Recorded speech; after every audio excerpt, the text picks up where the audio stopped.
So what's up mga idol, magandang hapon sa inyong lahat. Ako po ay isi-share ko lang po ang aking karanasan sa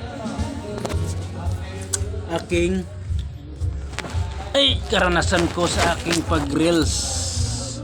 Dahil po ay ako ay na-monetize lang po ako sa hindi ako nagla-live.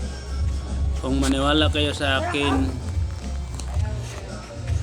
kasi po ako nag-remix lang po ako ng video, tsaka hindi ako nagla-live. Tapos yun, napupuno natin yung 60-minute views natin. Kaya mga idol, mga followers, maraming salamat sa inyo. Kaya sana po tularan nyo ako na mag-remix kayo. Kung gusto nyo, punta kayo sa aking reels, tapos i-remix din nyo yung video ko na nag-viral. Tapos hindi nyo gusto, bala kayo, basta sa akin, subok ko sa akin ha, kasi yun ang naka-graduate sa akin dito sa 60-minute views. Nagano siya, napuno siya yung ano ko, wala siyang, tsaka para hindi na lang kayo mag-live, long form video na lang gagawin nyo.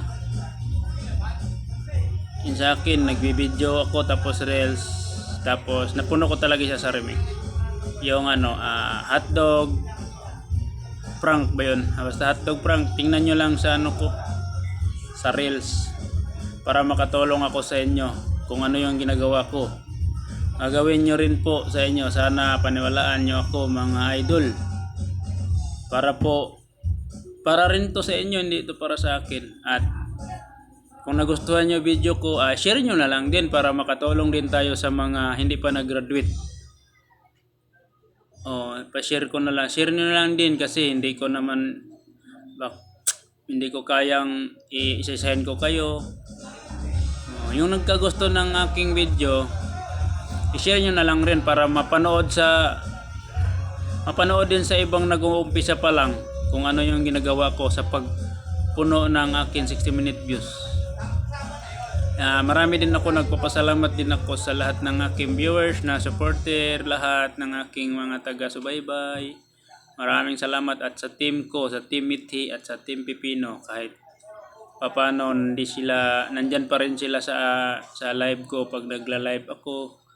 Kahit ako'y makulit, hindi pa rin sila nagsawa na manood sa video ko. Maraming salamat sa inyong lahat. Bye-bye. Sana makaroon kayo ng aral ng aking pag-share sa inyo. Maraming salamat. God bless.